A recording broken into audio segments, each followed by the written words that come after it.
नमस्तुभ्यं भगवते वासुदेवाय धीमहि प्रद्युम्नाय अनिरुद्धाय नमः संकर्षणाय च विष्णुपत्नि महामाये महापुरुषलक्षणे प्रिये थामे महाभागे लोकमात्र नमोस्तुते रसत्वाद्धात्मके विष्णावथवापि जगद्भतेः भरतो वायुरुद्दिष्टः भारती सरस्वती उमावैवाक्षमुद्दिष्टा मनोरुद्र उदाहृतः तदेतन्निधनं ज्ञात्वा न दाम्पत्याद् विहीयते हरेस्तु प्रतिमा प्राज्ञाः तत्रस्थः केशवस्वयं ददाति ज्ञानविशेषः परमात्मा स्वयं विभुः ಶ್ರೀ ಗುರುಭ್ಯೋ ನಮಃ. ಭಾಗವತದ ಮಂಡಲ ಸೇವಾದಲ್ಲಿ ಇವತ್ತು 19ನೇ ಕುಸುಮ ಇದು. ಭಾಗವತದ 6ನೇ ಸ್ಕಂದದ ಶ್ರವಣ ನಾವೀಗ ನಡೆಸಿದ್ದೇವೆ. ಈ ಹಿಂದೆ ವೃತ್ರಾಸುರನ ಹನನ, ವಿಶ್ವರೂಪನ ಹನನ, ವೃತ್ರಾಸುರದ ಹನನ ಇಂದ್ರ ಮಾಡಿದ್ದು, ಇಂದ್ರನಿಗೆ ದೋಷಗಳು ಬಂದದ್ದು, ಇದನ್ನೆಲ್ಲವನ್ನು ಕೂಡ ನೋಡಿದ್ದೇವೆ. ಈಗ ಆ ವೃತ್ರಾಸುರನ ಪೂರ್ವಜನ್ಮ ಏನು ಅನ್ನೋದನ್ನ ನಾವು ಒಂದು ಸ್ವಲ್ಪ ನೋಡಬೇಕಾಗಿದೆ. ಇದು ಕೂಡ ನಮ್ಮೆಲ್ಲ ಸಾಧಕರಿಗೂ ಕೂಡ ಮಹತ್ವದ ಸಂದೇಶವನ್ನು ಕೊಡುವಂತಹ ಒಂದು ಕಥೆನೆ. ಪರೀಕ್ಷಿತ್ ಕೇಳಿದ, ವೃತ್ರಾಸುರ ಆದರೆ ರಾಕ್ಷಸ, ಅವನು ಅಂಥವನಿಗೆ ಭಗವಂತನಲ್ಲಿ ಭಕ್ತಿ ಹೇಗೆ ಬಂತು, ಇದ್ರ ಬಗ್ಗೆ ನೀವೊಂದಿಷ್ಟು ವಿವರಣೆ ಹೇಳ್ರಿ ಅಂತ ಕೇಳಿದೆ.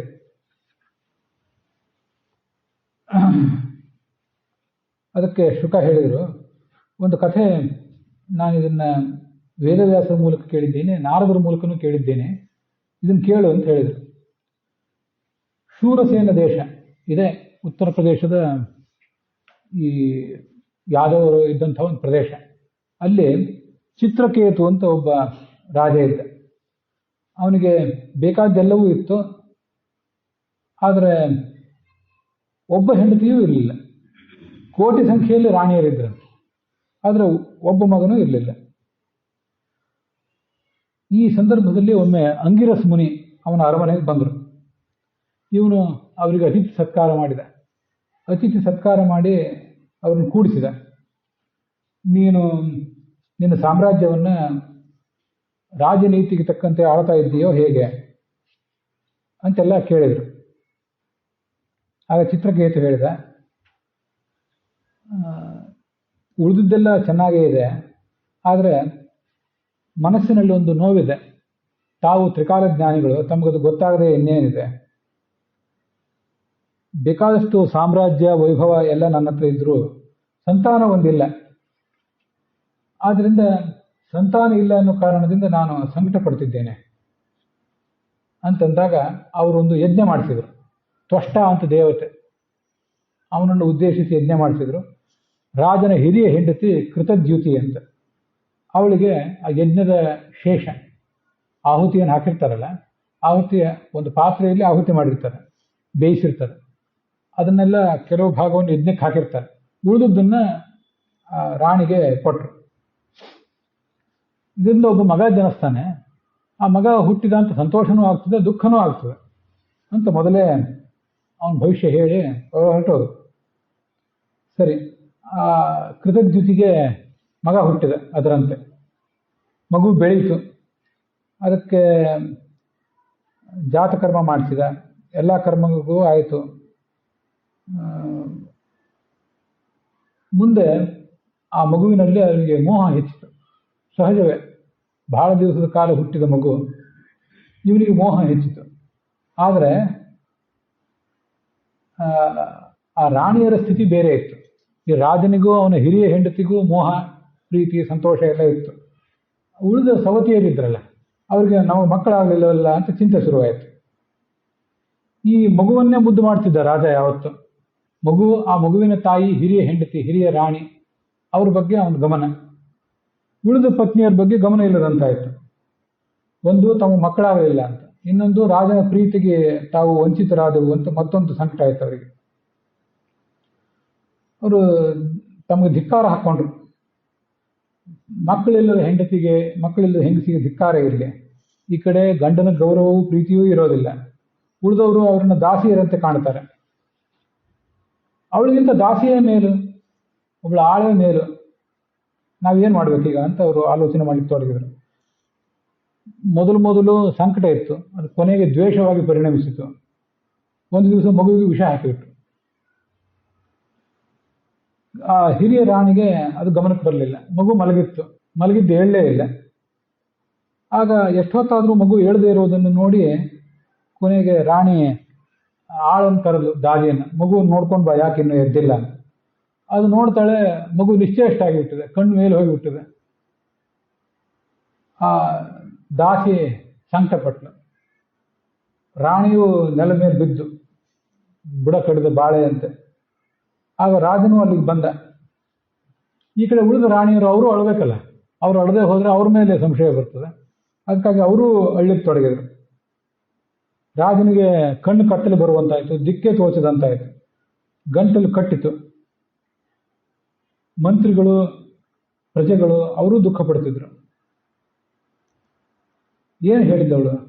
ಸೃಷ್ಟಿಕರ್ತನನ್ನು ಬೈದು, ದೇವರನ್ನು ಬೈದು. ಇದನ್ನು ಗಮನ ಕೇಳ್ರಿ. ಎಂಥ ಸೃಷ್ಟಿಕರ್ತ ನೀನು? ಮೂರ್ಖ ಅಲ್ವಾ ನೀನು? ಸೃಷ್ಟಿ ಕಾರ್ಯಕ್ಕೆ ವಿರುದ್ಧವಾಗಿ ನಡ್ಕೊಳ್ಳೋದು. ವಯಸ್ಸಾದವರು ಮೊದಲು ಸಾಯಬೇಕು, ಆಮೇಲೆ ಹುಟ್ಟಿದವರು ಆಮೇಲೆ ಸಾಯಬೇಕು, ಇದು ನಿಯಮ. ಅದಕ್ಕೆ ಬಿಟ್ಟು ವಯಸ್ಸಾದವರು ನಾವೆಲ್ಲ ಇರುವಂತೆ ಆ ಎಳೆ ಮಗುವನ್ನು ಎಳ್ಕೊಂಡು ಹೋಗಿಬಿಟ್ಟಿಯಲ್ಲ, ಇದು ಯಾವ ನ್ಯಾಯ? ಹಾಗಾದರೆ ಸೃಷ್ಟಿ ಇರುವುದೇ ಹೀಗೆ ಅಂತಾದರೆ ನಿನ್ನ ಸೃಷ್ಟಿಯ ಸ್ವಭಾವ, ಅದರ ರೀತಿ ನೀತಿಗಳಿಗೆ ಧಿಕ್ಕಾರ ಇದೆ. ನೀನು ಪ್ರಪಂಚಕ್ಕೆ ಶತ್ರು. ನೀನು ಯಾವ ಥರದ ಸೃಷ್ಟಿಕರ್ತ? ಒಂದೇನಾದ್ರು ಸಮಾಧಾನ ಯಾರಾದ್ರು ಪಂಡಿತನ ಕೇಳಿದರೆ ಹೇಳ್ತಾರೆ, ಅದು ಅವರವ್ರ ಕರ್ಮ ರೀ. ಶರೀರ, ಒಬ್ಬ ಜೀವ ಹುಟ್ಟುವುದು ಅವರವ್ರ ಕರ್ಮದಿಂದ. ಕೆಲವು ಸರಿ ಚಿಕ್ಕ ಮಗುವೂ ಸಾಯಬಹುದು, ಕೆಲವರು ಯುವಕರಾಗಿ ಸಾಯಬಹುದು, ಕೆಲವರು ಮಧ್ಯ ವಯಸ್ಸಿನಲ್ಲಿ, ಕೆಲವರು ವಯಸ್ಸಾದ್ಮೇಲೆ ಸಾಯ್ತಾರೆ. ಆದ್ದರಿಂದ ಇದಕ್ಕೆ ಬೇರೆ ಏನು ಕಾರಣ ಇಲ್ಲ. ಯಾವ ವಯಸ್ಸಿಗೆ ಸಾಯಬೇಕು ಅನ್ನೋದ್ರಲ್ಲಿ ಬೇರೆ ಏನು ಮಾರ್ಗ ನಿಯಮ ಇಲ್ಲ. ಕರ್ಮವೇ ಕಾರಣ ಅಂತ ಆಗೋದಾದ್ರೆ, ನೀನೇ ಮಾಡಿದ ಒಂದು ಸೃಷ್ಟಿ ಇದೆಲ್ಲ. ನೀನೇ ಸೃಷ್ಟಿಯನ್ನು ಮಾಡಿದೆ. ಆ ತಾಯಿ, ತಂದೆ, ಮಗು, ಅವರಲ್ಲಿ ಮೋಹ ಹಾಕಿದವರು ಯಾರು? ನೀನೇ ಹಾಕಿದವನು. ಸೃಷ್ಟಿಸಿದ್ದು ನೀನೇ ಅಂದಮೇಲೆ ಮೋಹ ಕೊಟ್ಟವನು ನೀನೇ. ಅದನ್ನು ನೀನೇ ಕಿತ್ತು ಹಾಕ್ತಾ ಇದ್ದೆ. ಮತ್ತೆ ನಿಜವಾಗ್ಲೂ ನೀನು ಮೂರ್ಖನೇ ಅಂತ ಸೃಷ್ಟಿಕರ್ತನ ಒಂದಿಷ್ಟು ಬೈದ್ರು. ನನ್ನನ್ನು ಬಿಟ್ಟು ಹೋಗಿಬಿಟ್ಟಿಯಲ್ಲ ಅಂತ ಮಗುವಿನ ಮುಖ ನೋಡಿ ಗೋಳಾಡಿದ್ರು. ನೋಡು, ನಿನ್ನ ತಂದೆಗೆ ಎಷ್ಟು ದುಃಖ ಆಗಿದೆ. ನಿನ್ನಂಥ ಮಗು ಇದ್ರೆ ನಮಗೊಂದಿಷ್ಟು ಸದ್ಗತಿ ಆಗ್ತಿತ್ತು. ಈಗ ಅದೂ ಇಲ್ಲದಂತಾಗಿದೆ. ಎದ್ದೇಳು, ನಿನ್ನ ಜೊತೆ ಬಾಲಕರು ನಿನ್ನನ್ನು ಆಟಕ್ಕೆ ಕರೀತಾ ಇದ್ದಾರೆ. ತುಂಬ ಹೊತ್ತು ಮಲಗಿ ಬಿಟ್ಟಿದೆ, ನಿಮ್ಗೆ ಹಸಿವೆ ಆಗಿದ್ದಿರಬೇಕು. ಎದ್ದೇಳು, ಊಟ ಮಾಡು, ನನ್ನ ಎದೆ ಹಾಲು ಕುಡಿ. ನಮ್ಮೆಲ್ಲರ ದುಃಖ ನಿನ್ನಿಂದ ಹೋಗಬೇಕು. ನನಗೆ ಭಾಗ್ಯ ಇಲ್ಲ. ನಿನ್ನ ಮುದ್ದಿನ ನಗು, ಮುದ್ದು ಮಾತು, ತೊದಲು ನುಡಿ ಅದನ್ನು ಕೇಳಿಯೂ ನನಗಿನ್ನೂ ಸಮಾಧಾನ ಆಗಿರಲಿಲ್ಲ. ಅದನ್ನೆಲ್ಲ ಬಿಟ್ಟು ಈಗ ಹೊರಟೋದಿಲ್ಲ ಅಂತ ಹೀಗೆಲ್ಲ ಅವಳು ಗೋಳಾಡ್ತಿದ್ದು. ಈ ಕಡೆ ಚಿತ್ರಕೇತು ರಾಜನು ಗೋಳಾಡ್ತಿದ್ದ. ಎಲ್ಲರೂ ಅಳ್ತಾ ಕೂತಿದ್ರು. ಅಲ್ಲಿಗೆ ಅಂಗಿರಸ ಮುನಿ ಮತ್ತು ನಾರದ ಇಬ್ಬರು ಬಂದರು. ಇಂಥ ನಾರದರ, ಪ್ರತ್ಯೇಕವಾಗಿ ನಾರದರ ಕುರಿತು ಏನಾದರೂ ಪ್ರವಚನ ಮಾಡುವುದಾದರೆ ಕೆಲವು ದಿನಗಳೇ ಬೇಕಾಗ್ತದೆ. ನಾರದರು ಬರೀ ಅಲ್ಲಲ್ಲಿ ಕಲಹ ಮಾಡುವವರು ಅಂತ ಅಷ್ಟೇ ಅಲ್ಲ, ಹೇಗೆ ತತ್ವಜ್ಞಾನ ಕೊಡ್ತಾರೆ, ಅವ್ರ ಸ್ವಭಾವ ಎಂಥದ್ದು ಅನ್ನೋದನ್ನು ಹೇಳಲಿಕ್ಕೆ ಕೆಲವು ದಿನಗಳೇ ಬೇಕಾಗ್ತದೆ. ಅಂಥ ಅದ್ಭುತವಾದ ಪಾತ್ರ ನಾರದರದ್ದು ಯಾವತ್ತೂ ಕೂಡ. ಅವರು ಬಂದರು. ಚಿತ್ರಕೇತುವಿಗೆ ಆ ಅಂಗಿರಸ ಮುನಿ ಮೊದಲು ಒಂದು ಪೌರೋಹಿತ್ಯ ಮಾಡಿಸಿದ್ರಲ್ಲ, ಅವರು ನಾರದ ಇಬ್ಬರು ಸಮಾಧಾನ ಮಾಡಿದರು. ಯಾತಕ್ಕಾಗಿ ಹೇಳ್ತಿದ್ದೆ? ಈ ಹುಡುಗ ನಿನಗೇನಾಗಬೇಕು? ಕೋಯಂ ಸ್ಯಾತ್ತವರಾಜೇಂದ್ರ ಭವಾನ್ಯ ಮನುಷೋಚಿತಿ ತ್ವಂಚಾಸ್ಯ ಕಥಮ ಸ್ರಷ್ಟವು. ಇವನು ನಿನಗೆ ಮಗನ, ನೀನು ತಂದೆಯ? ಸ್ವಲ್ಪ ವಿಚಾರ ಮಾಡು. ಈ ಹಿಂದೆ ಇವನು ಎಷ್ಟೋ ಬಾರಿ ಹುಟ್ಟಿದ್ದ, ಇವನು ಮುಂದೆಯೂ ಹುಟ್ಟುವವನಿದ್ದಾನೆ.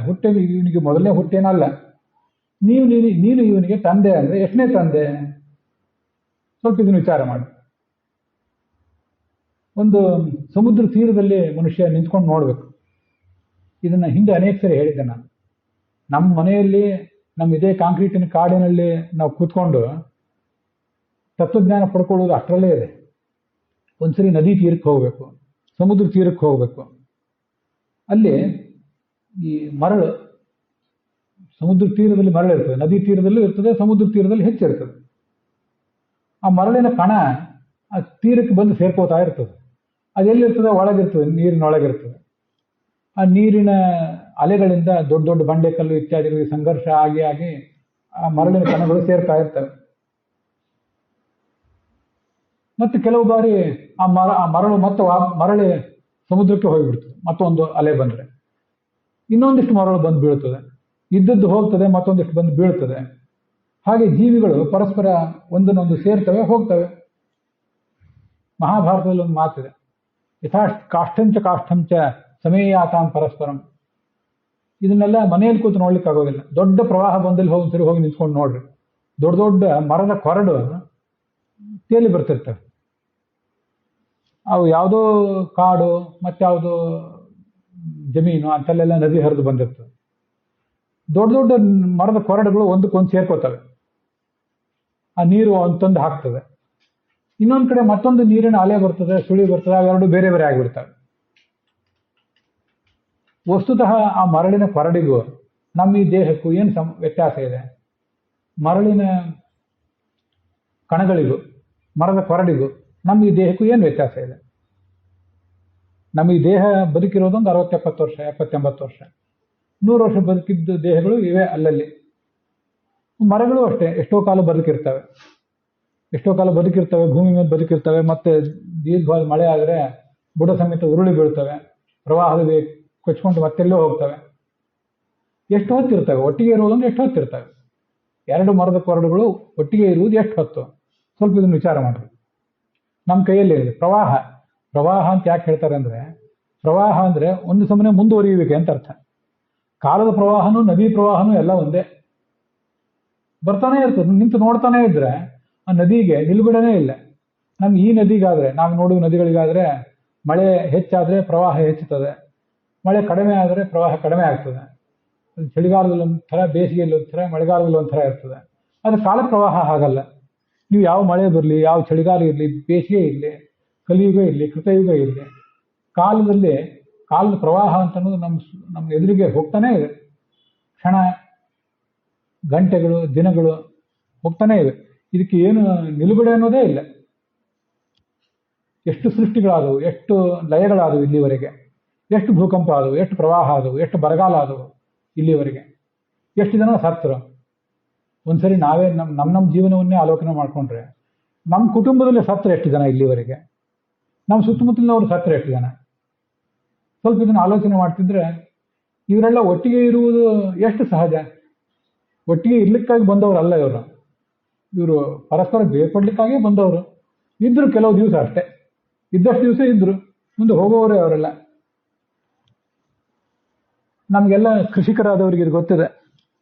ನಾವು ಬೀಜಗಳನ್ನು ಬಿತ್ತೇವೆ ಮರದ ಮೇಲೆ, ಇದರಲ್ಲಿ ಭೂಮಿ ಮೇಲೆ. ಬಿತ್ತಿದ್ದೆಲ್ಲ ಏನು ಲಾವಣೆ ಆಗೋದಿಲ್ಲ, ಎಲ್ಲವೂ ಕೂಡ ಮೊಳಕೆ ಹೊಡೆಯೋದಿಲ್ಲ. ಕೆಲವು ಕಡೆ ಹುಸಿ ಹೋಗಿದ್ದನ್ನು ಮತ್ತೆ ಹಚ್ಚಬೇಕಾಗ್ತದೆ. ಎಂತೆಂಥ ದೊಡ್ಡ ದೊಡ್ಡ ವೃಕ್ಷಗಳಿವೆ ಈ ಜಗತ್ತಿನಲ್ಲಿ. ಕೆಲವು ಕಡೆ ಅಮೆರಿಕ ಖಂಡಗಳಲ್ಲಿ 2,000-3,000 ವರ್ಷದ ಹಿಂದಿನ ಮರಗಳಿವೆ. ಬರೇ 30-40 ದಿವಸ ಬದುಕಿರುವಂತಹ ತಿಂಗಳ ಅವರೇ ಮೊದಲಾದ ಸಸ್ಯಗಳು ಇರ್ತವೆ. ಮಾವಿನ ಮರ, ಹುಣಸೆ ಮರ ಮೊದಲಾದದ್ದು. 100 ವರ್ಷ, 500 ವರ್ಷದ ಅಶ್ವತ್ಥ ಗಿಡಗಳು ಇರ್ತವೆ. ಎಷ್ಟೆಷ್ಟು ದೊಡ್ಡ ದೊಡ್ಡ ವೃಕ್ಷಗಳು. ಕೆಲವು ವೃಕ್ಷಗಳನ್ನು, ಅಮೆರಿಕಾದಲ್ಲಿರುವ ವೃಕ್ಷಗಳನ್ನು ಒಂದು 4-5 ಜನ ಸೇರಿ ತಬ್ಬಿದ್ರೆ ತಬ್ಬಬಹುದು ಅಷ್ಟೇ. ನಮ್ಮ ಎರಡೂ ಕೈಗಳನ್ನು ಚಾಚಿದರೆ 4-5 ಜನ ಸೇರಿ ತಬ್ಬಿದ್ರೆ ಒಂದು ತಬ್ಬಬಹುದು. ಅಷ್ಟು ಅಗಲ, ಅಷ್ಟು ಎತ್ತರದ ಮರಗಳಿವೆ. ಒಂದು ದಿವಸ ಅದು ಹೋಗಬೇಕು, ತಿಂಗಳವರೆಗೂ ಹೋಗಬೇಕು, ತುಳಸಿಯೂ ಹೋಗಬೇಕು, ಪಾರ್ಥೇನಿಯಂ ಗಿಡವೂ ಹೋಗಬೇಕು. ಎಲ್ಲ ಮರ ಆಗೋದಿಲ್ಲ, ಕೆಲವು ನಶಿಸ್ತವೆ. ಹಾಗೆ ಜೀವಗಳು, ವಸ್ತುತಃ ಜೀವರನ್ನು ಬೀಜ ಅಂತಾನೆ ಹೇಳ್ತದೆ ಉಪನಿಷತ್. ಕ್ಷುದ್ರ ಮಿಶ್ರಾಣಿಯೋ ಬೀಜಾನಿ ಅಂತ. ಕೆಲವು ಇದರಲ್ಲಿ ಪಾರ್ಥೇನಿಯಂ ಬೀಜ, ಕೆಲವು ಮಾವಿನ ಬೀಜ, ಕೆಲವು ಬೇವಿನ ಬೀಜ, ಕೆಲವು ಹಲಸಿನ ಬೀಜ, ಎಂತೆಂಥದೋ ಅಷ್ಟೇ. ಬೀಜಗಳು, ನಾವು ಇದನ್ನು ಗಮನಿಸಿದರೆ, ಒಂದು ತುಳಸಿ ಗಿಡಗಳನ್ನು ಒಂದು ಪರಿಸರದಲ್ಲಿ ಹಚ್ಚೋಣ. ಎಲ್ಲ ತುಳಸಿ ಗಿಡಗಳು ಮೊದಲು, ಎಲ್ಲ ತುಳಸಿ ಬೀಜಗಳು ಮೊಳಕೆ ಕಾಣೋದಿಲ್ಲ, ಒಂದು ಸಂಗತಿ. ಮೊಳಕೆ ಕಂಡದ್ದೆಲ್ಲವೂ ಸಮಾನವಾಗಿ ಬದುಕೋದಿಲ್ಲ. ಅದರದೊಂದು ನಾವೇನಾದರೂ ಸಮೀಕ್ಷೆ ಮಾಡಿದರೆ, ಸರ್ವೆ ಮಾಡಿದರೆ ಅದು ಇರ್ತವೆ ಎಷ್ಟು ದಿವಸ. ಒಂದು ಗಿಡ ಬೇಗ ಅದು ವೃದ್ಧ ಆಗ್ಬೋದು, ಅದರ ಆಯುಷ್ಯ ಕಳೆದು ಹೋಗ್ಬೋದು. ಮತ್ತೊಂದು ಗಿಡ ಇನ್ನೂ ಸ್ವಲ್ಪ ದಿವಸ ಇರ್ಬೋದು. ಎಲ್ಲ ಗಿಡಗಳು ಒಂದೇ ಸಮಾನ ಇರೋದಿಲ್ಲ. ಮತ್ತೆ ಎಲ್ಲ ಗಿಡಗಳು ಒಂದೇ ಥರ ಬೆಳೆಯೋದಿಲ್ಲ. ಎತ್ತರ ಹಾಗೆ ಇಲ್ಲ, ಅಷ್ಟೇ ಅಗಲ ಇಲ್ಲ, ಅಷ್ಟೇ ದಳ ಇಲ್ಲ, ಅಷ್ಟೇ ಹೂವಿಲ್ಲ, ಅಷ್ಟೇ ಕಾಯಿ ಇಲ್ಲ. ಭಿನ್ನ ಸ್ವಭಾವ. ಜಗತ್ತಿನಲ್ಲಿ ಈ ಥರದ ಭೇದ ಇದೆ ಎಲ್ಲ ಕಡೆ. ಭಿನ್ನ ಭಿನ್ನವಾದ ಸ್ವಭಾವ, ಭಿನ್ನ ಭಿನ್ನವಾದ ಕರ್ಮ, ಭಿನ್ನ ಭಿನ್ನವಾದ ಜೀವ. ಕೆಲವು ಗಿಡಗಳು ಬೇಗ ಸಾಯ್ತವೆ, ಕೆಲವು ಗಿಡಗಳು ತುಂಬ ವಿಳಂಬವಾಗಿ ಸಾಯ್ತವೆ. ಇದಕ್ಕೇನು ಮಾಡೋದು? ಈಶ ಮಾಯೆಯ ಇರುವುದು, ಎಲ್ಲದರ ಹಿಂದೆ ಇರುವುದು ಭಗವಂತನ ಮಾಯೆ ಒಂದೇ. ನಾವು ಅಂಗಿರಸರು, ನಾವು ನಾರದರು, ನೀವು ಚಿತ್ರಕೇತು. ಈ ಒಂದು ಕಾಲದಲ್ಲಿ ಈಗ ನಿಮ್ಮ ಜೊತೆ ಇದ್ದೀವಿ. ಈ ಮುಂಚೆ ಇದ್ದೀವ, ಮುಂದೆ ಇರ್ತೀವ? ಏನೂ ಇರೋದಿಲ್ಲ. ದೇಹದ ಸಂಬಂಧದಿಂದ ಇದ್ದೇವೆ. ಆತ್ಮ ಅನ್ನೋ ದೃಷ್ಟಿಯಿಂದ ಎಲ್ಲರೂ ಇದ್ದೇವೆ. ದೇಹದ ದೃಷ್ಟಿಯಿಂದ ಹಿಂದೆ ಇರಲಿಲ್ಲ, ಮುಂದೆ ಇರೋದಿಲ್ಲ, ಹೀಗೆ ಮಾತ್ರ ಇದ್ದೇವೆ. ಭಗವಂತ ಪಂಚಮಹಾಭೂತಗಳಿಂದ ಈ ದೇಹವನ್ನು ಸೃಷ್ಟಿಸ್ತಾನೆ. ವಸ್ತುತಃ ಅವನಿಗೆ ಇದರಿಂದ ಏನೂ ಪ್ರಯೋಜನ ಇಲ್ಲ. ಅನಪೇಕ್ಷೋಪಿ ಬಾಲವತ್, ಬಾಲ ಕ್ರೀಡನ ಕೈಗೆದ್ವತೆ ಕ್ರೀಡತೆ ಸ್ಮಾವಿರಚ್ಯುತ ಅಂತ ಹೇಳ್ತಾರೆ ಮಹಾಭಾರತದಲ್ಲಿ. ಒಂದು ಮಗು ಆಟ ಆಡ್ತಿರ್ತದೆ. ನೀವು ಆ ಮಗುವಿನ ಆಟ ಗಮನಿಸಿದ್ರೆ ಅದರಿಂದ ಒಂದು ತಾತ್ವಿಕತೆ ಇರ್ತದೆ. ವಸ್ತುತಃ ಮಕ್ಕಳನ್ನು ದೇವರು ಅಂತಂತಿರ್ತಾರೆ. ಮಕ್ಕಳೊಳಗೆ ದೇವರು ಇರ್ತಾನೆ, ಸರಿ, ಮಕ್ಕಳೊಳಗೂ ಇರ್ತಾನೆ, ಮುದುಕರೊಳಗೂ ಇರ್ತಾನೆ, ಯುವಕರೊಳಗೂ ಇರ್ತಾನೆ, ಸ್ತ್ರೀಯರಲ್ಲಿ, ಪುರುಷರಲ್ಲಿ, ಎಲ್ಲ ಕಡೆನೂ ಇದ್ದಾನೆ. ಮಕ್ಕಳಿಗೆ ನೀವು ಕೆಲವು ಆಟಿಕೆ ಸಾಮಾನುಗಳನ್ನು ಕೊಟ್ಟರೆ, ಒಂದು ಗಂಡು ಗೊಂಬೆ, ಒಂದು ಹೆಣ್ಣು ಗೊಂಬೆ ಕೊಟ್ಟರೆ, ಅದೆರಡನ್ನು ಸೇರಿ ಅದು ಆಟ ಆಡ್ತದೆ ಸ್ವಲ್ಪ ಹೊತ್ತು. ಅದಾದ್ಮೇಲೆ ಎರಡನ್ನೂ ಬಿಸಾಕಿ ಹೊರಟೋಗ್ತದೆ. ಬಿಸಾಕಿದಾಗ ಒಂದೇ ಜಾಗಕ್ಕೆ ಬಿಸಾಕ್ತದೆ. ಕೆಲವು ಕಡೆ ಗಂಡು ಗೊಂಬೆ ಈ ಕಡೆ ಬಿಸಾಕ್ತದೆ, ಹೆಣ್ಣು ಗೊಂಬೆ ಆ ಕಡೆ ಬಿಸಾಕ್ತದೆ. ಇನ್ನೊಂದ್ಸರಿ ಹೆಣ್ಣು ಗೊಂಬೆನ ಮೊದಲು ಮುರಿದೇ ಬಿಸಾಕ್ತದೆ. ಯಾಕೆ ಮುರಿದೆ? ಕೇಳೋರು ಯಾರು? ಎಂಥ ದೊಡ್ಡ ಬಲಿಷ್ಠನಾದ ತಂದೆ ತಾಯಿ ಆದರೂ ತನ್ನ ಮಗುವಿಗೆ ಆಟಿಕೆ ಸಾಮಾನುಗಳನ್ನು ಕೊಟ್ಟು ಹೆಣ್ಣು ಗೊಂಬೆಯನ್ನು ಮೊದಲು ಮುರಿದೆ ಯಾಕೆ, ಅಥವಾ ಗಂಡು ಗೊಂಬೆಯನ್ನು ಮೊದಲು ಮುರಿದೆ ಯಾಕೆ, ಅವುಗಳನ್ನು ಬಿಸಾಕಿದೆ ಯಾಕೆ? 1 ಗಂಟೆ ಆಟ ಆಡಬೇಕಾಗಿತ್ತು ನೀನು. ನಾನು 1 ಗಂಟೆ ಕಚೇರಿಯಲ್ಲಿ ಕೆಲಸ ಮಾಡೋನಿದ್ದೀನಿ, ನನಗೆ ಡಿಸ್ಟರ್ಬ್ ಮಾಡಬೇಡ. 1 ಗಂಟೆ ಆಟ ಆಡೋದ್ರೆ ನೀವು ಹೇಳಿದಷ್ಟು ಅದು ಹೊತ್ತು ಆಟ ಆಡ್ತದ? ಆಟ ಆಡುವುದು ಅದರ ಮರ್ಜಿ. ಬೇಕಾದಷ್ಟು ಆಡ್ತದೆ, ಬೇಡವಾಗ ಬಿಸಾಕಿ ಹೋಗಿಬಿಡ್ತದೆ. ಯಾರ ಕೈಯಲ್ಲೂ, ಎಂಥ ಬಲಿಷ್ಠನಾದ ತಂದೆ ಕೈಯಲ್ಲೂ ಆ ಮಗುವಿನ ಆಟ ನಿಯಂತ್ರಣಕ್ಕೆ ಬರೋದಿಲ್ಲ. ಹಾಗೆ ಭಗವಂತ ಯಾವಾಗ ಬಿಸಾಕ್ತಾನೆ, ಏನು ಮಾಡ್ತಾನೆ, ಎಲ್ಲಿ ಎತ್ತಿಡ್ತಾನೆ. ಬೇಕಾದರೆ ತೊಗೊಂಡು ನೀರಿಗೆ ಹಾಕಿದೆ, ಬೇಕಾದ್ರೆ ಸುಟ್ಟೆ ಹಾಕಿದೆ, ಹೇಳುವವರಿಲ್ಲ, ಯಾರೂ ಅವನನ್ನು ನಿಯಂತ್ರಿಸುವವರೇ ಇಲ್ಲ. ಒಂದು ಬೀಜದಿಂದ ಇನ್ನೊಂದು ಬೀಜದಂತೆ ತಾಯಿ ತಂದೆಯಿಂದ ಮಗು ಜನಿಸ್ತದೆ. ಒಂದೇ ವಸ್ತುವಿನಲ್ಲಿ ಈ ಥರದ್ದೆಲ್ಲ ವ್ಯತ್ಯಾಸ. ದೇಹದ ಹುಟ್ಟು ನಾಶ ಇವೆಲ್ಲ ಆಗ್ತಾನೆ ಇರ್ತವೆ. ಆದ್ದರಿಂದ ಗಂಡ ಹೆಂಡತಿ ಮಕ್ಕಳು ಇದ್ರ ಬಗ್ಗೆ ನಾವು ಮಾಡುವಂಥ ಒಂದು ಅಭಿಮಾನದಿಂದ ನಮಗೆ ಈ ದುಃಖ ಎಲ್ಲ ಆಗೋದು. ಅದನ್ನು ಬಿಡು. ವಾಸುದೇವೇ ಭಗವತಿ ಮನೋಧೇ ಹ್ಯಾತ್ಮನೀಶ್ವರೇ, ನಿನ್ನ ಮನಸ್ಸನ್ನು ಭಗವಂತನಲ್ಲಿ ಇಡು. ಅವನು ರಾಜ ಈ ಮಾತೆಲ್ಲ ಕೇಳಿದ, ಮುಖ ಒರೆಸ್ಕೊಂಡ. ಆಗ ಇವನು ಅವ್ರನ್ನ ಕೇಳಿದ್ದಂತೆ. ವಸ್ತುತಃ ಅವರು ಬಂದವರು ನಾರದ ಮತ್ತು ಅಂಗಿರಸರೇ, ಆದ್ರೆ ಅವರು ನೇರವಾಗಿ ಆ ರೂಪದಿಂದ ಬಂದಿರಲಿಲ್ಲ, ಗೂಢ ರೂಪದಿಂದ ಬಂದಿದ್ರು. ನೀವು ಯಾರು ಅದು ಸ್ವಲ್ಪ ಹೇಳಿ ನನಗೆ, ಇನ್ನು ಅವಧೂತ ರೂಪದಿಂದ ಬಂದಿದ್ದೀರಿ. ಅದಕ್ಕೆ ಅವ್ರು ಹೇಳಿದರು, ನಾನು ಅಂಗಿರಸ, ನಿನಗೆ ಮಗುವನ್ನು ಕೊಟ್ಟವನು. ಈತ ಬ್ರಹ್ಮನ ಮಗ ಸಾಕ್ಷಾತ್ ನಾರದ. ನಾವಿಬ್ರು ನಿನಗೆ ತತ್ವವನ್ನು ಹೇಳಲಿಕ್ಕಾಗಿ ಹೊರಟವರು. ದುಃಖ ಪಡ್ತಿದ್ದೀಯಲ್ಲ, ನೀನು ದುಃಖ ಪಡಬಾರದು, ನಿನ್ನಂಥ ವ್ಯಕ್ತಿ ದುಃಖ ಪಡಬಾರದು ಅಂತ ಆಲೋಚನೆ ಮಾಡಲಿಕ್ಕಾಗಿ ನಾವಿಲ್ಲಿ ಬಂದಿದ್ದೀವಿ. ನಿಮಗೆ ಹಿಂದೆ ನಾನು ಬಂದಾಗ ತತ್ವಜ್ಞಾನ ಕೊಡಬೇಕು ಅಂತ ಬಂದಿದ್ದೆ. ಆದರೆ ಆಗ ನಿನ್ನ ಮನಸ್ಸು ಮಕ್ಕಳನ್ನು ಪಡ್ಕೋಬೇಕು ಅಂತ ಹಂಬಲಿಸ್ತಿತ್ತು. ನೀನು ತತ್ವಜ್ಞಾನಕ್ಕೆ ಯೋಗ್ಯ, ನಾನು ತತ್ವಜ್ಞಾನ ಕೊಡಬೇಕು ಅಂತ ಬಂದರೆ ನಿನಗೆ ಆಗ ಕಾಲ ಪಕ್ವಾಗಿರಲಿಲ್ಲ, ಅದಕ್ಕೆ ಮಗುವನ್ನು ಕೊಟ್ಟೆ. ಆವಾಗಲೇ ಹೇಳಿದ್ದೆ, ಸುಖನೂ ಕೊಡ್ತಾನೆ ದುಃಖನೂ ಕೊಡ್ತಾನೆ ಅಂತೇಳಿ. ಈಗ ಮಕ್ಕಳು ಇದ್ದವರ ದುಃಖ ನಿನಗೆ ಅನುಭವಕ್ಕೆ ಬಂದಿದೆ. ಮತ್ತೆ ಹಣ, ಹೆಂಡತಿ, ಮಕ್ಕಳು, ಮನೆ, ಜಮೀನು ಅದೆಲ್ಲ ಹೇಗೆ ನಶ್ವರ ಅಂತ ನಿನಗೆ ಅನುಭವಕ್ಕೆ ಬಂದಿದೆ. ಈಗ ಪರಮಾತ್ಮನಲ್ಲಿ ಭಕ್ತಿ ಮಾಡು. ಈಗ ನಿಮ್ಗೆ ತತ್ವಜ್ಞಾನ ಕೊಡ್ಲಿಕ್ಕೆ ನನಗೆ ಮನಸ್ಸು ಪಕ್ವವಾಗಿದೆ. ಈಗ ಹೇಳ್ತೇನೆ. ಹಿಂದೆ ಅನೇಕ ಜನ ರಾಜರಿದ್ರು, ಅಂಥವರೆಲ್ಲ ಹೀಗೆ ತತ್ವಜ್ಞಾನ ಪಡ್ಕೊಂಡಿದ್ದಾರೆ, ಸದ್ಗತಿ ಪಡೆದಿದ್ದಾರೆ. ನಾರದರು ಹೇಳಿದ್ರು, ನಿನಗೊಂದು ಮಂತ್ರವನ್ನ ಹೇಳುವನಿದ್ದೇನೆ, ಭಗವಂತನನ್ನ ಧ್ಯಾನಿಸು, ಅದರಿಂದ ನಿನಗೆ ಸದ್ಗತಿ ಆಗ್ತದೆ.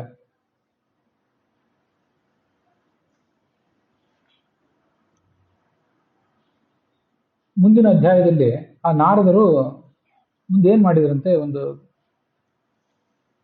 ಅದ್ಭುತ, ಒಂದು ಚಮತ್ಕಾರ ಮಾಡಿದ್ರಲ್ಲಿ. ಆ ಮಗು ಸತ್ತು ಹೋಗಿತ್ತಲ್ಲ, ಆ ಮಗುವಿಗೆ ಹೇಳಿದ್ರು, ಮಗು ಮತ್ತು ಅದರೊಳಗಿನ ಜೀವಾತ್ಮ ಅಲ್ಲೇ ಇತ್ತೋ ಅಥವಾ ಎಲ್ಲೋ ಹೋಗಿರ್ಬೇಕದು. ಆ ಮಗುವಿಗೆ ಹೇಳಿದ್ರು, ನೋಡು ನಿನ್ನ ತಂದೆ ತಾಯಿಯಂದ್ರನ್ನ ಒಂದ್ಸರಿ ನೋಡು, ನೀನು ಸತ್ತದ್ರಿಂದ ಈ ಬಂಧುಗಳಿಗೆಲ್ಲ ಏನು ದುಃಖ ಆಗಿದೆ ಅನ್ನೋದನ್ನು ನೋಡು, ಬಾ ಇಲ್ಲಿ ಈ ದೇಹದ ಒಳಗೆ ಬಾ, ನಿನಗಿನ್ನೂ ಆಯುಷ್ಯ ಇದೆ, ಉಳಿದ ಆಯುಷ್ಯವನ್ನು ಅನುಭವಿಸು, ಈ ತಂದೆ ತಾಯಿ ಇವ್ರ ಜೊತೆ ಇರು, ಸಿಂಹಾಸನ ಇರು. ಆಗ ಮಗು ಏನು ಹೇಳ್ತಂದ್ರೆ, ಕಸ್ಮಿನ್ ಜನ್ಮನ್ಯಮಿ ಬ್ರಹ್ಮನ್ ಪಿತರೋ ಮಾತರೋ ಭವನ್ ಕರ್ಮಭಿರ್ಭ್ರಾಮ್ಯಮಾನಸ್ಯ ದೇವಚರ್ಯಂ ಬ್ರಿಯೋನಿಷು. ನನ್ನ ಕರ್ಮಕ್ಕನುಸಾರವಾಗಿ ಒಮ್ಮೆ ದೇವತೆಯಾಗಿ, ಒಮ್ಮೆ ಮನುಷ್ಯಯಾಗಿ, ಒಮ್ಮೆ ಪ್ರಾಣಿಯಾಗಿ, ಪಕ್ಷಿಯಾಗಿ ನಾನು ಹುಟ್ಟ ಬಂದಿದ್ದೇನೆ. ಈ ತಂದೆ ತಾಯಿಯಂದರು ಕರಿತಾ ಇದ್ದಾರೆ ಬಾ ಅಂತಿರಲ್ಲ, ಇವರು ಯಾವ ಜನ್ಮದ ತಂದೆ ತಾಯಿಗಳು, ನಾನು ಯಾಕೆ ಇಲ್ಲಿ ಬರಬೇಕು ಅಂತ ಕೇಳಿತು ಆ ಮಗು, ಆ ಜೀವಾತ್ಮ. ಮಗು ಆಗಿದ್ದು ಕೇಳ್ತಾ ಇರಲಿಲ್ಲ, ಅದು ಮಗುವಿನ ದೇಹದೊಳಗೆ ಅದಿದ್ದಿದ್ರೆ ಮಗುವಿಗೆ ಆ ಸಂಸ್ಕಾರ ಇರ್ತಿತ್ತೋ ಇಲ್ಲೋ, ಮಗುವಿಗೆ ಮಾತಾಡ್ಲಿಕ್ಕೆ ಶಕ್ತಿ ಇರ್ತಿತ್ತೋ ಇಲ್ಲೋ ಅಂತ ಕೇಳಲಿಲ್ಲ. ಬಂಧುಜ್ಞಾ ತಲೆ ಮಧ್ಯಸ್ಥ ಮಿತ್ರೋದಾಸೀನ ವಿದ್ವಿಷಃ ಸರ್ವ ಏವ ಹಿ ಸರ್ವೇಷಾಂ ಭವಂತಿ ಕ್ರಮಶೋ ಮಿತಃ. ಈ ಮಾತನ್ನ ಈ ಒಂದು ಶ್ಲೋಕನ ನಿತ್ಯ ನಾನು ಅನುಸಂಧಾನ ತಂದ್ಕೊತಿರ್ತೇನೆ, ಶ್ಲೋಕ ಹೇಳ್ತಾ ಇರ್ತೇನೆ. ಕರ್ಮದ ಮೂಲಕ ನಮಗೆ ಹೀಗೆಲ್ಲ ಹುಟ್ಟು ಬರ್ತಾ ಇದೆಯಲ್ಲ, ನಮಗೆ ಈಗ ಕೆಲವರು ಬೀಗರು, ಹೆಣ್ಣು ಕೊಟ್ಟ ಬೀಗರು, ಹೆಣ್ಣಿನ ಸಂಬಂಧದಿಂದ ಬೀಗರಾದವರು, ಗಂಡಿನ ಸಂಬಂಧದಿಂದ ಬೀಗರಾದವರು ಕೆಲವರು ನಮ್ಮ ಗೋತ್ರರು, ತಂದೆ ಕಡೆ ಈ ಕಡೆ ಅದೊಂದು ಗೋತ್ರ. ಕೆಲವರು ನಮ್ಮನ್ನು ಕೊಂದು ಹಾಕುವವರು, ಉಪಕಾರ ಮಾಡುವವರು, ಅಪಕಾರ ಮಾಡುವವರು, ನಮಗೆ ಪ್ರಿಯ ಮಾಡುವವರು, ಅಪ್ರಿಯ ಮಾಡುವವರು ಎಲ್ಲರೂ ಸಿಗ್ತಿರ್ತಾರೆ. ನಮಗೂ ಸಿಕ್ಕಿದ್ದಾರೆ, ನಿಮಗೂ ಸಿಕ್ಕಿದ್ದಾರೆ. ಇವೆಲ್ಲ ನಮ್ಮ ಕರ್ಮಕ್ಕನುಸಾರವಾಗಿ ಸಿಗ್ತಾರೆ.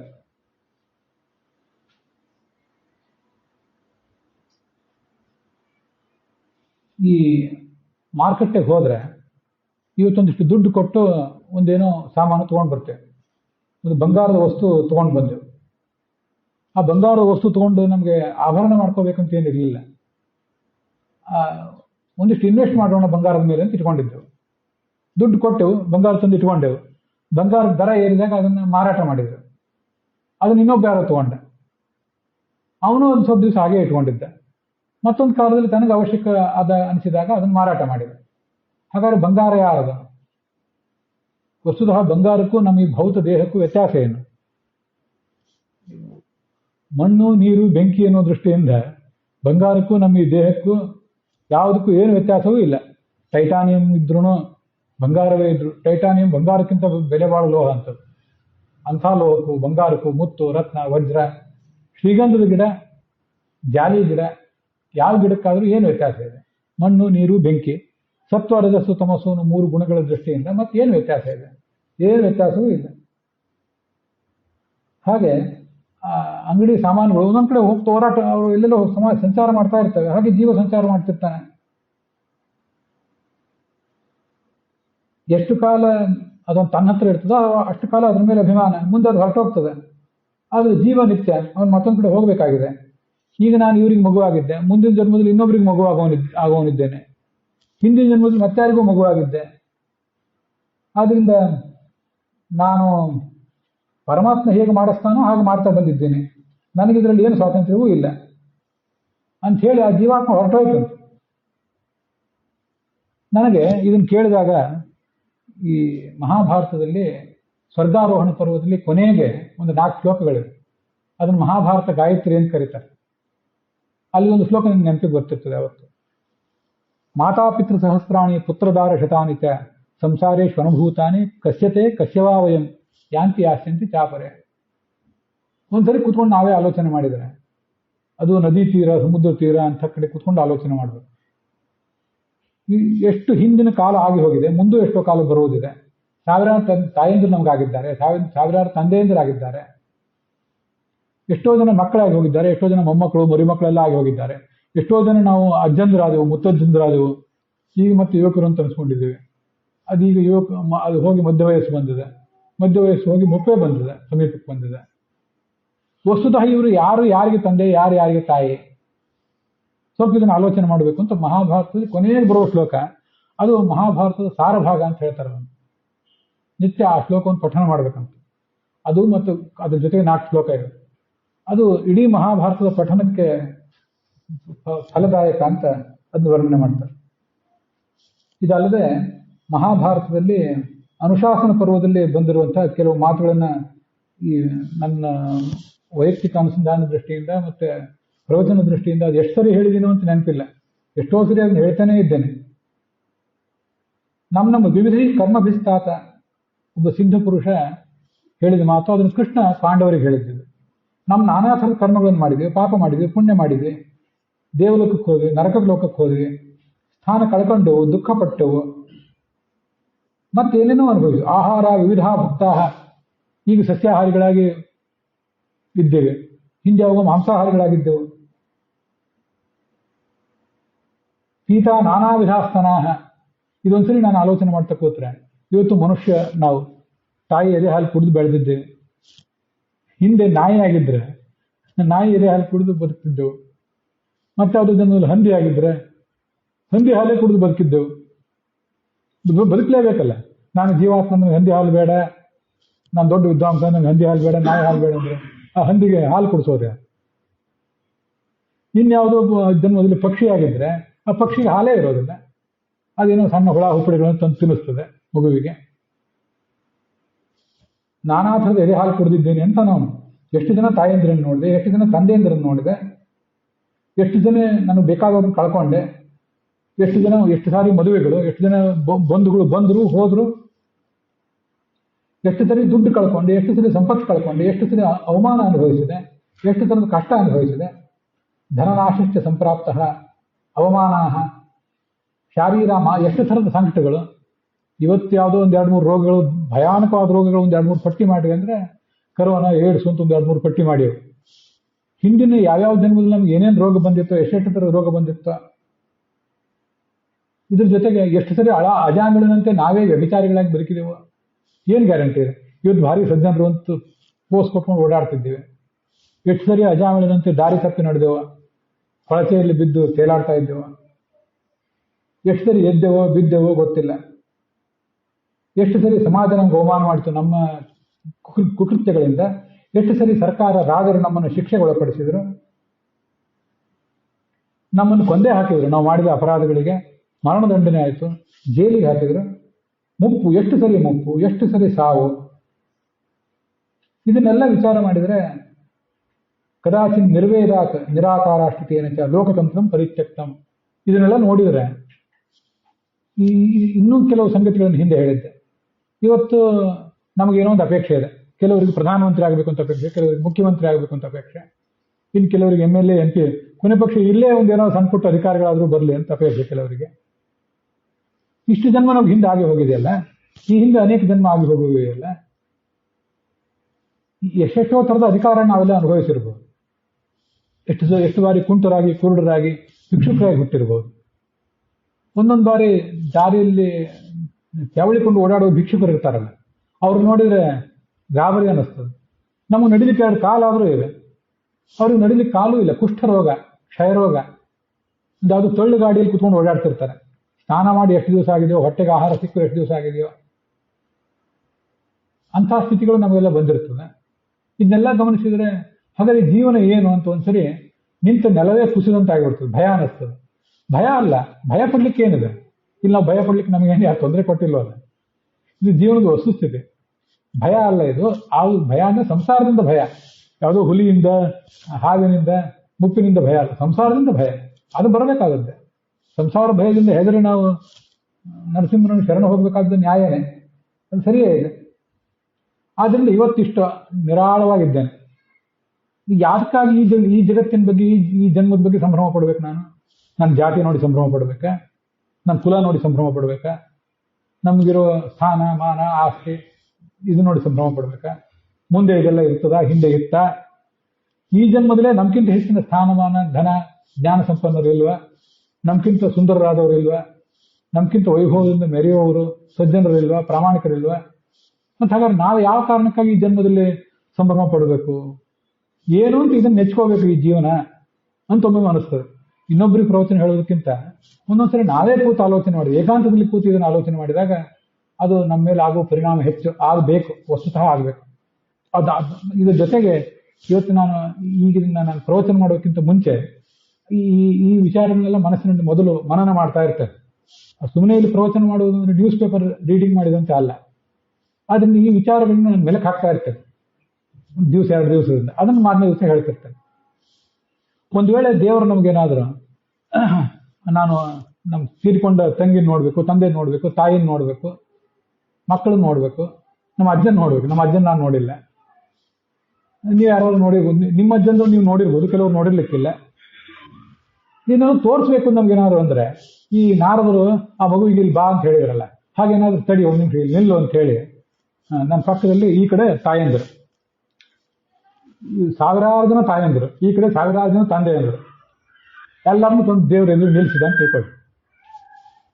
ಇನ್ನು ಮತ್ತೊಂದು ಕಡೆ 1000 ಜನ ಹೆಂಡಂದ್ರು, ಹಿಂದೆ ಯಾವುದೋ ಹಂದಿ ಹೆಂಡತಿ, ಮತ್ತೊಂದು ನಾಯಿ ಹೆಂಡತಿ, ಮತ್ತೊಂದು ಯಾವುದೋ ಹಾವು, ಇನ್ನೊಂದು ಯಾವುದೋ ಜಾತಿ, ಮನುಷ್ಯನಾಗಿರ್ಬೋದು ಒಂದು ಜಾತಿ. ಹೆಂಡನ್ನು ತಂದು ನಿಲ್ಸಿದ್ರು, ಮಕ್ಕಳನ್ನು ತಂದು ನಿಲ್ಸಿದ್ರು, ಮರಿಮಕ್ಕಳನ್ನು ತಂದು ನಿಲ್ಸಿದ್ರು, ಬಂಧುಗಳನ್ನ ತಗೋ ಯಾವ್ದು ಬೇಕು ತಗೋ ಈಗ ಅಂದ್ರೆ ನಾವೇನ್ ಮಾಡಿಯೋ?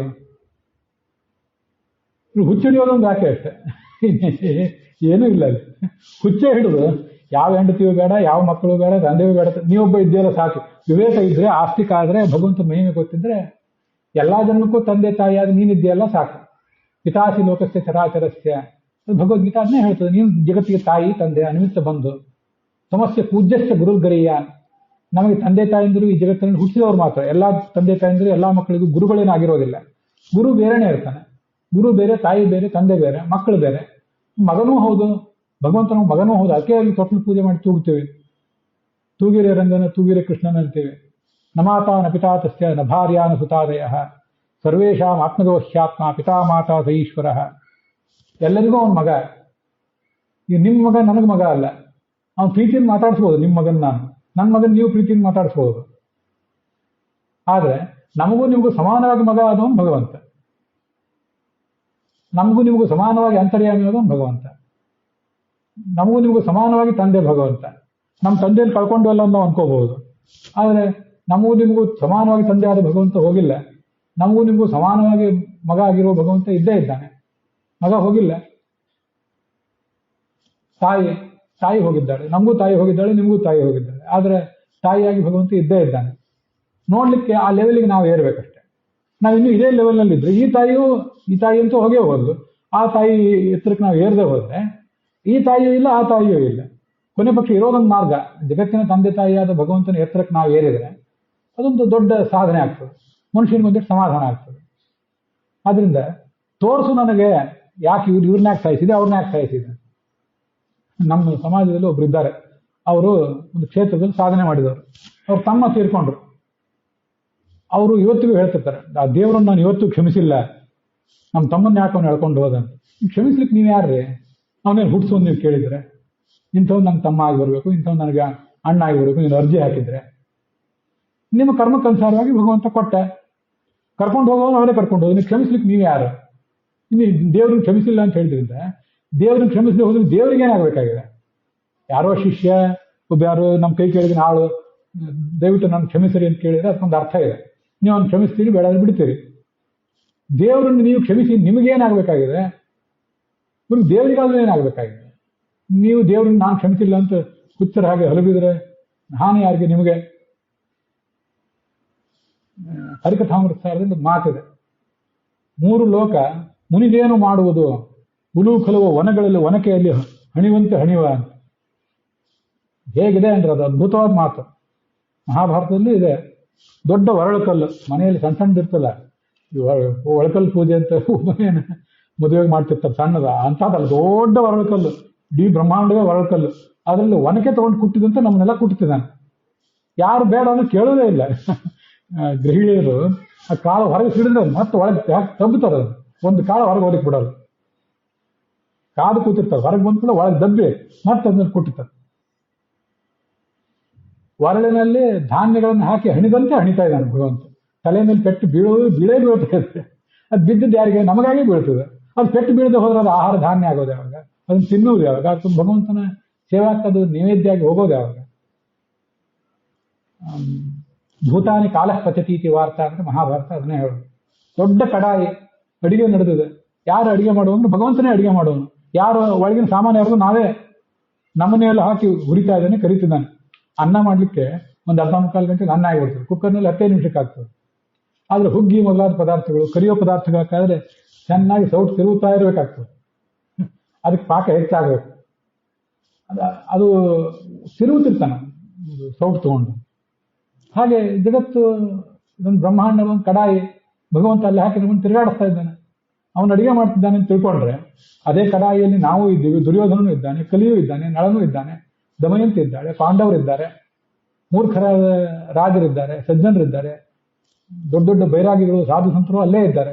ಯಾರೇನು ನಮ್ಗೆ ಗೊತ್ತಾಗೋದಿಲ್ಲ ಅಷ್ಟೇ. ಅಂತೂ ಆ ಕಡಾಯಿಯಲ್ಲೇ ಎಲ್ಲರೂ ಇದ್ದೇವೆ. ಅದನ್ನ ನಾನು ಹೋಗ್ತೀನಂತ ಹೋಗ್ಬಿಡ್ತಾ ಮಗು. ಆವಾಗ ಇವ್ರೇನ್ ಮಾಡಿದ್ರು, ಆಯ್ತು ಇನ್ನೇನಿದು ಬಗೆಹರಿಯೋ ಕೆಲಸ ಅಲ್ಲೇ, ನಾವು ಸಮಾಧಾನ ಪಟ್ಕೋಬೇಕು ಅಂತ ಗೊತ್ತಾಯ್ತು ಇವ್ರಿಗೆಲ್ಲರಿಗೂ. ಮೋಹ ಬಿಟ್ರು. ಮತ್ತೆ ಆ ಉಳಿದವರಿಗೆ ಒಂದು ವಿಷ ಹಾಕಿದ್ರಲ್ಲ, ಅವರಿಗೂ ನಾಚಿಕೆ ಆಯ್ತು. ತತ್ವಜ್ಞಾನ ಬರ್ಲಿಕ್ಕೆ ಅದೊಂದು ಮಾರ್ಗ. ಯಮುನಾ ತೀರಕ್ಕೆ ಹೋಗಿ ಪ್ರಾಯಶ್ಚಿತ್ತ ಮಾಡ್ಕೊಂಡ್ರು.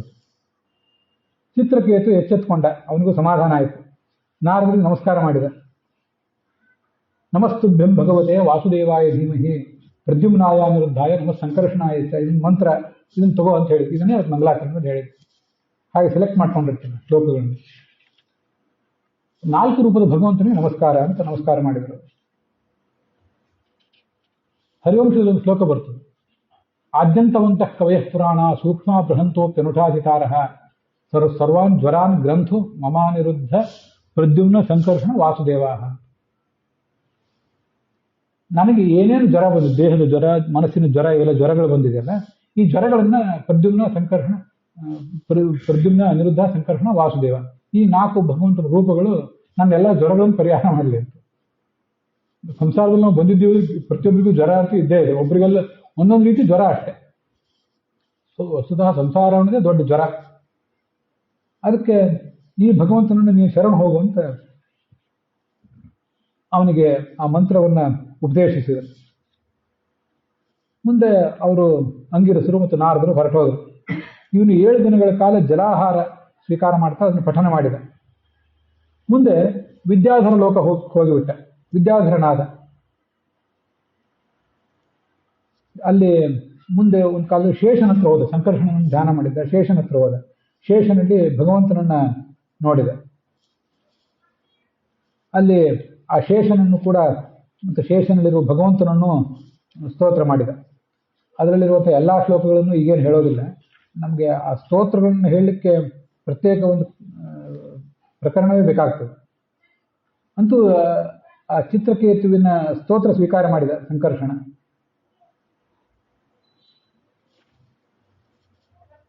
ಅವನಿಗೆ ಸಮಾಧಾನ ಹೇಳಿದ, ತತ್ವಜ್ಞಾನವನ್ನ ಉಪದೇಶ ಮಾಡಿದ. ಮುಂದೆ ಈ ಚಿತ್ರಕೇತು ಒಂದು ಲಕ್ಷ ವರ್ಷ ಕಾಲ ವಿದ್ಯಾಧರ ಲೋಕದಲ್ಲಿ ಸುಖ ಅನುಭವಿಸಿದ. ವಿದ್ಯಾಧರರು ಅಂದ್ರೆ ದೇವತೆಗಳಿಗಿಂತ ಸ್ವಲ್ಪ ಕೆಳಗಿನವರಷ್ಟೇ. ಅಂತೂ ಅಂತಹ ದೊಡ್ಡ ವೈಭವ ಅನುಭವಿಸಿದ. ಮುಂದೆ ಒಂದ್ ಕಡೆ ಎಲ್ಲೋ ಸಂಚಾರ ಮಾಡ್ತಾ ಇದ್ದ. ಜೊತೆಗೆ ಸ್ತ್ರೀಯರು, ಮದ, ಮೈಯಲ್ಲಿ ಮದ. ಇಲ್ಲೇನಾಯ್ತಂದ್ರೆ ಲೋಕಗುರುವಾದ ಶಿವನನ್ನು ನೋಡಿದ. ಅಲ್ಲಿ ಶಿವನನ್ನು ನೋಡಿದ. ಶಿವ ತೊಡೆಯ ಮೇಲೆ ಪಾರ್ವತಿಯನ್ನು ಕೂಡಿಸ್ಕೊಂಡಿದ್ದಾನೆ. ಆಲಿಂಗ್ಯ ಅಂದೇ ಕೃತಾಂ ದೇವೀಂ ಬಾಹುನಾ ಮುನಿ ಸಂಸದಿ. ಅಲ್ಲಿ ತೊಡೆ ಮೇಲೆ ಶಿವ ಪಾರ್ವತಿ ಕೂತಿದ್ಲು. ಅವನು ಸುತ್ತಮುತ್ತೆಲ್ಲ ಮುನಿಗಳು ಕೂತಿದ್ರು. ಏಕಾಂತ ಅಲ್ಲ ಅದು, ದಂಪತಿಯರು ಏಕಾಂತ ಅಲ್ಲ, ತೊಡೆ ಮೇಲಿದ್ದು ಇವ್ರು ಮುನಿಗಳು ಕೂತಿದ್ರು. ಇವನೇನು ಧರ್ಮವನ್ನು ಉಪದೇಶ ಮಾಡೋದು ಈ ಶಿವ? ನೋಡಿ, ತೊಡೆ ಮೇಲೆ ಹೆಂಡತಿನ ಕೂತ್ಕೊಂಡು ಏಕಾಂತದಲ್ಲಿ ಕೂತಿದ್ದಾನೆ ಅಂತ ಬೈದ. ಜಟೆ ಧರಿಸಿದ್ದಾನೆ, ಏನೋ ತಪಸ್ಸು ಬೇರೆ ಮಾಡ್ತಾನೆ ಅಂತ ಹೇಳ್ತಾನೆ, ವೇದೋಪದೇಶ ಮಾಡ್ತಾನೆ, ಮೂರ್ಖನಂತೆ ನಾಚಿಕೆಯಲ್ಲಿ ತೊಡೆ ಮೇಲೆ ಹೇಳ್ತಿರು ಕೂಡಿಸ್ಕೊಂಡಿದ್ದಾನೆ ಅಂತ ಹೀಗೆಲ್ಲ ಮಾತಾಡಿಬಿಟ್ರು. ಶಿವ ಸುಮ್ಮನೆ ಆದ, ನಕ್ಕು ಸುಮ್ಮನೆ ಆಗಿಬಿಟ್ಟ, ಏನು ಮಾತಾಡಲಿಲ್ಲ. ಉಳಿದವರು ಸುಮ್ಮನೆ ಇದ್ರು. ಆದರೆ ಪಾರ್ವತಿಗೆ ಕೋಪ ತಡಿಲಿಕ್ಕಾಗಲಿಲ್ಲ. ಇವನು ಯಾರು ಕೇಳಲಿಕ್ಕೆ ನಮ್ಮ ಶಿವನನ್ನ, ನನ್ನ ಯಜಮಾನರನ್ನು ಕೇಳಲಿಕ್ಕೆ ಇವನು ಯಾರು ಸಿಟ್ಟು ಮಾಡಿದ್ದು? ಬ್ರಹ್ಮನಿಗೆ ಧರ್ಮ ಗೊತ್ತಿಲ್ಲೇನು? ಭೃಗುವಿಗೆ ಗೊತ್ತಿಲ್ವಾ? ನಾರದನಿಗೆ ಗೊತ್ತಿಲ್ವಾ? ಅವರೆಲ್ಲರೂ ಈ ಥರ ಮಾತಾಡಿದ್ದಾರೆ ಶಿವನ ಬಗ್ಗೆ. ಎಷ್ಟು ದೊಡ್ಡ ಮುನಿಗಳೆಲ್ಲ ಶಿವನಿಗೆ ಬಂದು ಹಣೆ ಮಾಡಿದ್ದಾರೆ. ಇವನು ಯಾರು? ಹೋಗು, ರಾಕ್ಷಸನಾಗಿ ಹುಟ್ಟು, ಶಾಪ ಕೊಟ್ಟು ವೃತ್ರಾಸುರಾಗಿ ಹುಟ್ಟಿದ. ಮುಂದೆ ಅವನು ಕೆಳಗೆ ಇಳಿದು ಬಂದ. ಗೊತ್ತಾಯ್ತು, ಅಹಂಕಾರ, ದೊಡ್ಡವರಿಗೆ ಅಹಂಕಾರ ಬಂದರೆ, ತಪ್ಪು ನಡೆದ್ರೆ ತಾತ್ಕಾಲಿಕ ಇರ್ತದೆ, ನಮ್ಮಂಥವ್ರಂತೆ ಬಹಳ ದಿವಸ ಇರೋದಿಲ್ಲ ಅದು. ನೀನು ನನಗೆ ಶಾಪ ಕೊಟ್ಟಿದ್ದಿ ತಾಯಿ, ನಾನು ಸ್ವೀಕಾರ ಮಾಡ್ತೇನೆ, ನಾವು ಅದನ್ನು ನಿರಾಕರಿಸಬಾರದು. ಏನು ಸುಖ ದುಃಖ ಈ ಸಂಸಾರದಲ್ಲಿ ಬರ್ತದೆ ಅದನ್ನೆಲ್ಲ ನಾನು ಅನುಭವಿಸಲೇಬೇಕಾಗ್ತದೆ, ಅನುಭವಿಸ್ತೇನೆ. ಶಾಪ ವರ ಇದೆಲ್ಲ ಭಗವಂತ ಯಾರ್ದೋ ಮೂಲಕ ಕೊಡಿಸ್ತಾನೆ, ಇನ್ಯಾರ್ದೋ ಮೂಲಕ ಪರಿಹಾರ ಮಾಡಿಸ್ತಾನೆ, ನಾನೆಲ್ಲ ಸ್ವೀಕಾರ ಮಾಡ್ತೇನೆ. ಶಾಪ ಪರಿಹಾರ ಮಾಡೋದು ನಾನೇನು ಕೇಳೋದಿಲ್ಲ. ಏನು ಪ್ರಾರಬ್ಧ ಕರ್ಮಕ್ಕನುಸಾರ ಬಂದಿದೆ, ನಾನು ಕೆಟ್ಟ ಮಾತಾಡಿದೆ, ಅದರಿಂದ ನಿಂಗೆ ಕೋಪ ಬಂದಿದೆ, ಅದು ಹೌದು.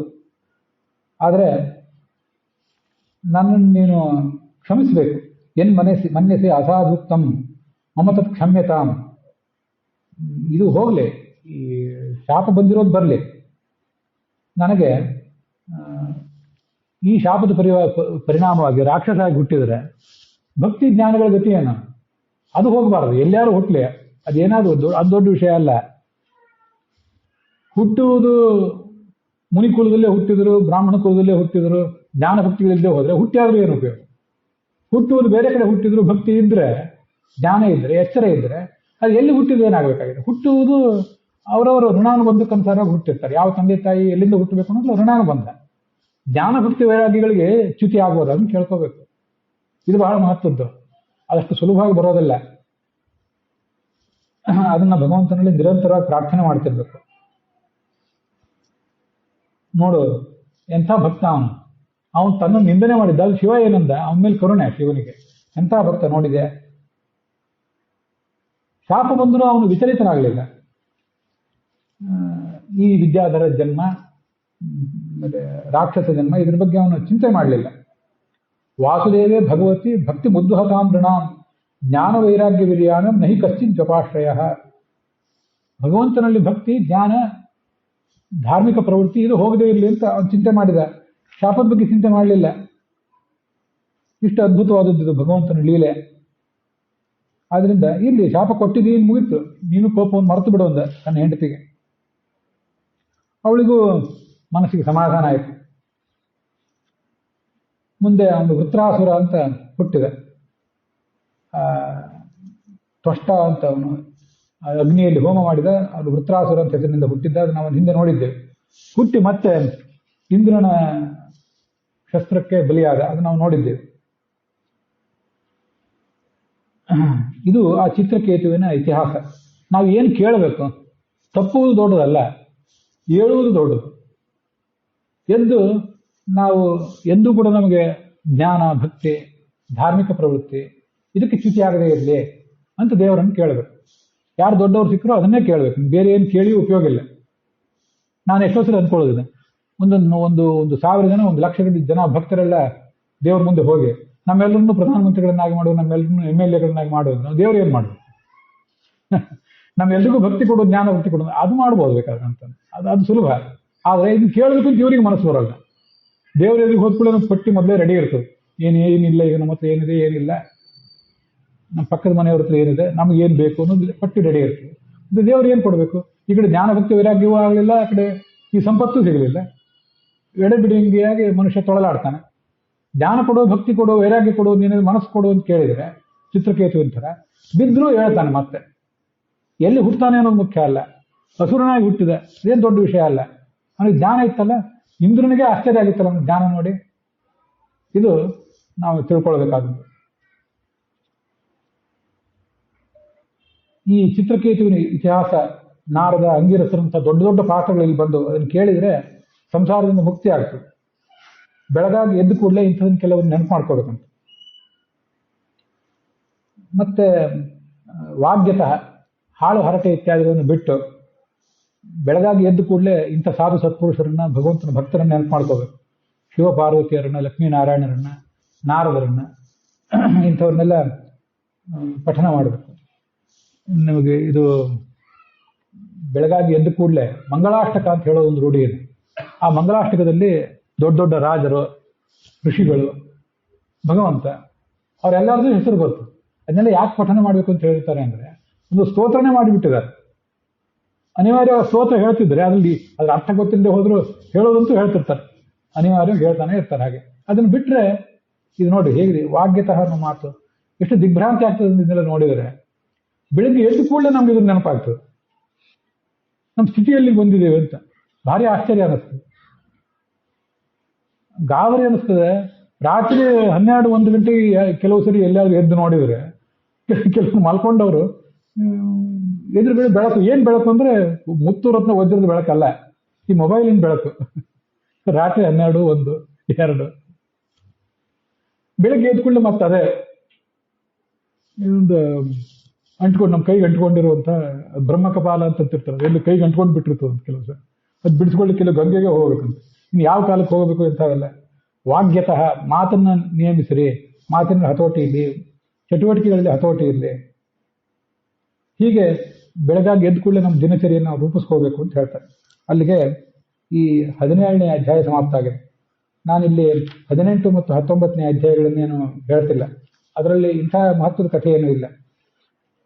ಅದರಲ್ಲಿ ಏನು ಭಗವದ್ಭಕ್ತರ ಕಥೆ, ಜೀವರ ಏಳು ಬೀಳಿನ ಕಥೆಗಳು, ಅವುಗಳನ್ನು ಮಾತ್ರ ಹೇಳಿದ್ದೇನೆ. ಅದು ನಮಗೀಗ ಉಳಿದ ಕಥೆಗಳೇನು ಬೇಕಾಗಿಲ್ಲ. 6ನೇ ಸ್ಕಂದದ ಶ್ರವಣ ಇಲ್ಲಿಗೆ ಸಮಾಪ್ತವಾಗಿದೆ.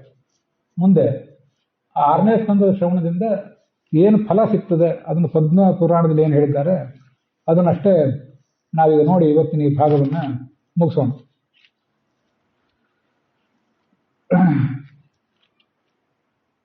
ಆರನೇ ಸ್ಕಂದ ಕೇಳಿದರೆ, ಜ್ಞಾನಿಯಾದ ಒಬ್ಬ ವ್ಯಕ್ತಿ ಗುರುಪತ್ನಿ ಗಮನ ಅಂತೆಲ್ಲ ಹೇಳ್ತಿದ್ರು ಹಿಂದೆ. ಗುರುಪತ್ನಿಯನ್ನ ಕೂಡುವುದು, ದೈಹಿಕವಾಗಿ ಕೂಡದೇ ಇರ್ಬೋದು, ಮಾನಸಿಕವಾಗಿ ಅಂತ ಉತ್ತಮ ಸ್ತ್ರೀಯರ ಬಗ್ಗೆ ಕೆಟ್ಟ ಆಲೋಚನೆಗಳು ಅಂತೆಲ್ಲ ಮಾಡಿದರೆ ಅದರಿಂದ ಬರುವ ದೋಷ ಪರಿಹಾರ ಆಗ್ತದೆ.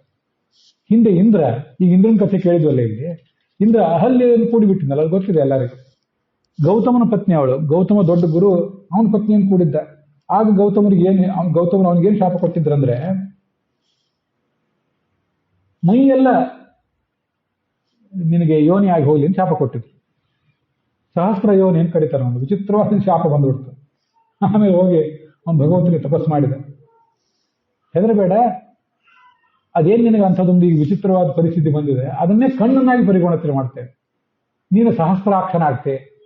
ಸಹಸ್ರಾಕ್ಷ ಅಂತ ಇಂದ್ರನಿಗೆ ಆ ಏನೊಂದು ಶಾಪ ಬಂದಿತ್ತಲ್ಲ, ಅದು ಮೈ ತುಂಬೆ ಅದೇ ಆದ್ರೆ ಅಸಹ್ಯ. ಅದು ಅದ್ರ ಬದಲು ಹೀಗೆ ಕಣ್ಣಾಗಿ ಪರಿವರ್ತನೆ ಆಗಲಿ, ಅದನ್ನ ದೇವತೆಗಳು ಮಾಡಿಕೊಡ್ತಾರೆ.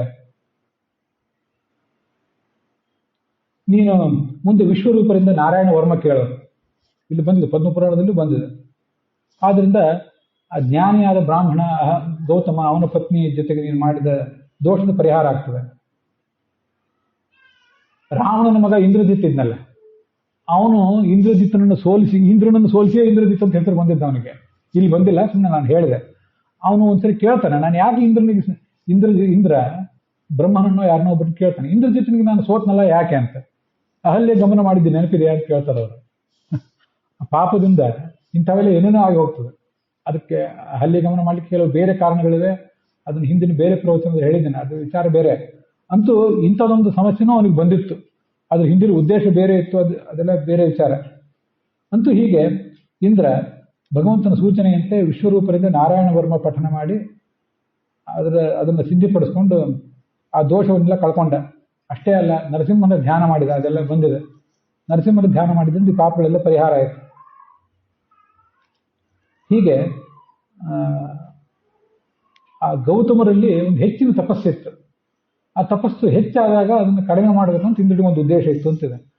ಅದು ದೇವತೆಗಳು ಕೆಲವು ಸರಿ ಆ ಥರ ಮಾಡ್ತಾರೆ. ನಮ್ದು ಏನಾದ್ರು ಹೆಚ್ಚಾದರೆ ನಮ್ಮನ್ನು ಒಂದು ಸ್ವಲ್ಪ ಕತ್ತರಿ ಹಾಕ್ತಾರೆ ನಮಗೆ. ಅದೊಂದು ಉದ್ದೇಶವೂ ಇದೆ, ಆದರೆ ಅದ್ರ ಬಗ್ಗೆ ನಾನು ಹೆಚ್ಚು ವಿವರಣೆ ಕೊಡೋದಿಲ್ಲ, ಅದು ಈಗ ಬೇಡ.